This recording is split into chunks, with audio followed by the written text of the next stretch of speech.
Olá, gente, tudo bom? Saudade de vocês que fazem parte da primeira série do ensino médio, saudade dos nossos encontros. Eu queria passar aqui para deixar uma dica de leitura para esses dias que a gente vai ter e para provocar um pouco a reflexão de vocês a partir da seguinte pergunta: você se considera um evolucionista ou um criacionista? Qual a sua posição? Percebam que essa pergunta já traz uma defesa. E qual é a defesa dessa pergunta? Qual é a ideia que essa pergunta já traz implícita? Que ou se escolhe a fé, ou se escolhe a razão, ou se escolhe a criação, ou se escolhe a evolução. Então, essa frase, essa pergunta, tal como é colocada, já é fruto de um revanche, de um revanchismo histórico entre ciência e fé. Nós sabemos que na Idade Média a Igreja atingiu seu ápice e era detentora do poder, e que começam a emergir, sobretudo no fim da Idade Média, novas possibilidades, novas perspectivas científicas que colocarão em xeque tudo aquilo que a Igreja vinha defendendo durante séculos. Qual é a postura da Igreja diante dessas proposições científicas? Ela se retrai e se fecha. É uma postura condenatória. Aquilo que é dito fora da Igreja é considerado herético, é uma heresia. Logo, a Igreja rejeita essa ciência que propõe novas teorias, novos aspectos além da própria Igreja. A Igreja tem, sim, diferentemente do que muitos pensam, uma contribuição científica. Por exemplo, o surgimento das universidades, o próprio Mendel é monge. Nós temos inúmeros pensadores que nascem dentro da Igreja. Mas é claro que a Igreja arbitrava de forma muito equivocada para manter vivo o seu poder. Como ela detinha o poder, as pessoas que nela governavam não tinham poder, a tendência era se fechar diante das novas colocações. Só que aí a ciência vai nascendo, ganha espaço, ganha terreno. E ela também se fecha em si mesma. Nasce iluminismo, positivismo que anuncia inclusive que, parte de Comte, quando a religião, quando a ciência avançar, nós não precisaremos mais da fé. A fé existe por uma lacuna de um conhecimento que a ciência ainda não conseguiu alcançar. E aí a gente vai perceber dois exageros, tanto o exagero do lado científico quanto o exagero do lado religioso.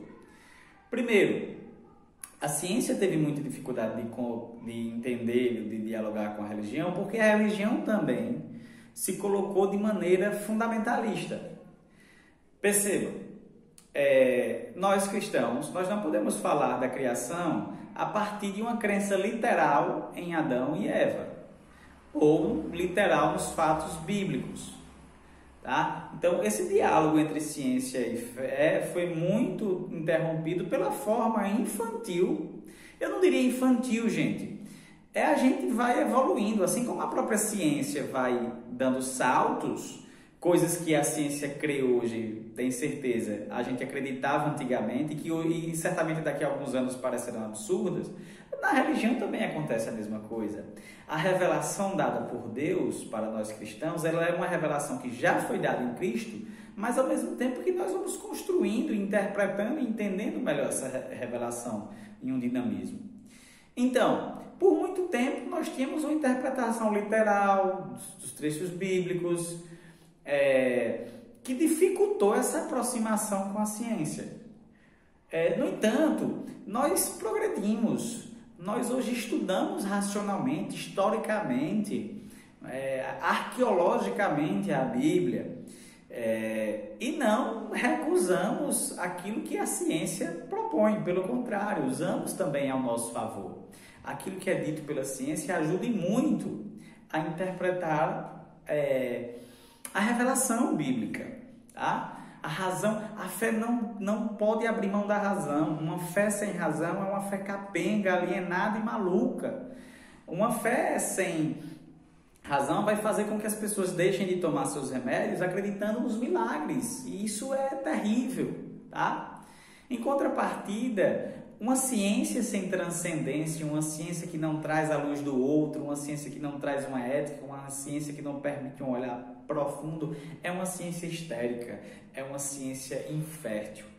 Veja, nós nunca avançamos tão, do ponto de vista científico, como avançamos hoje.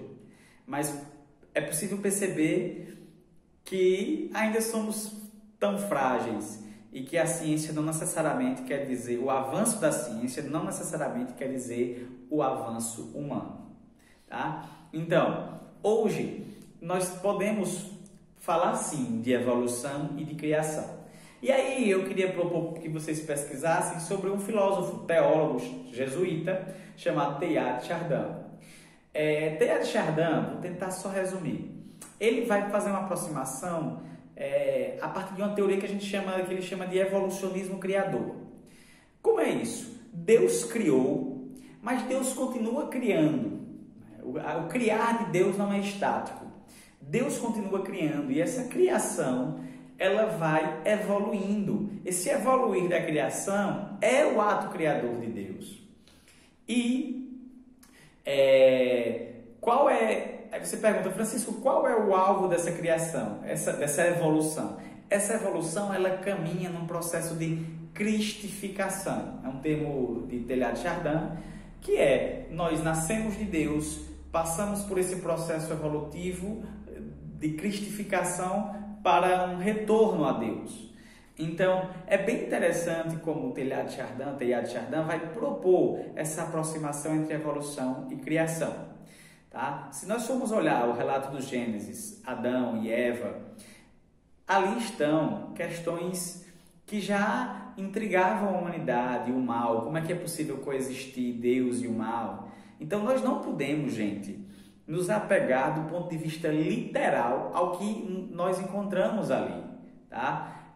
Porque não satisfaz racionalmente, tá? Então é preciso que nós usemos da ciência para interpretar os fatos bíblicos. Tá?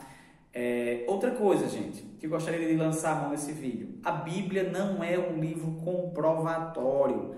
A Bíblia não é um livro científico. A Bíblia possui fatos históricos? Possui. Mas possui também fatos poéticos. Possui também fatos, parábolas. Possui poesias, enfim, os mais gênero apocalíptico. Então, não é um livro feito para comprovação, é um livro catequético, é um livro feito para transmitir uma mensagem de amor, uma mensagem de um Criador que quer se revelar à criatura. Não é justo que nós abramos um livro de ciência e queiramos encontrar nesse livro de ciência um mangá. Não é justo que nós abramos também a Bíblia e queiramos olhar para ela a partir do ponto de vista de um livro técnico, porque não é isso, ela não foi feita com esse propósito. Embora que a razão nos ajude muito a olhar de uma forma prudente, de uma forma até mais fervorosa para os escritos bíblicos, tá? Então, que tal pensar nesse diálogo entre fé e razão? Que tal pensar numa possibilidade de unirmos evolução e criação? Que tal pensar que a criação não é uma coisa do ponto de vista infantil, acreditar literalmente no barro e no sopro de Deus? Veja que questão interessante. O sopro, por exemplo, é ruá, é o ruá, pneuma. A questão do ar, pneuma no grego, a questão do ar vital era muito forte nessa cultura. Então, na cultura ali do Antigo Testamento, dos primeiros livros do Antigo Testamento, do Pentateuco. Então, Deus sopra, porque Deus é que inflama a vida. Não é acreditar literalmente num barrinho, num soprinho de Deus e na lateralidade da costela, mas perceber a significação de tudo que está aí. Então, eu vou deixar lá no Google Classroom para vocês um texto. Agora, é um texto grande, realmente para quem interessar, porque ele vai fazer uma perspectiva do criacionismo, do evolucionismo e depois dessa coisa de Teilhard de Chardin. É uma dissertação de mestrado que eu acho que é bem interessante para a gente. Pensei em a gente fazer um café filosófico virtual, pensarmos em um horário e trazer algumas pessoas ou algum convidado para a gente poder perguntar e debater. O que é que vocês acham? Vou esperar de vocês aqui no comentário, vou deixar esse texto para vocês lerem. Qualquer dúvida, estamos juntos, tá? E aí a gente pode criar esse café e debatermos sobre esse texto. Ou quem tiver algum livro, recomendo também o YOCAT, que é o Catecismo Jovem da Igreja, para ver essa possibilidade de diálogo, tá? Tem um livro também do professor Felipe Aquino, que, se não me engano, é Fé e Ciência em Harmonia, é algo desse tipo, bem interessante. E aí a gente poderia escolher um livro para lermos, ou esse próprio texto que eu disponibilizarei, e fazermos esse café. O que é que vocês acham? Fico esperando vocês no comentário. Cheiro!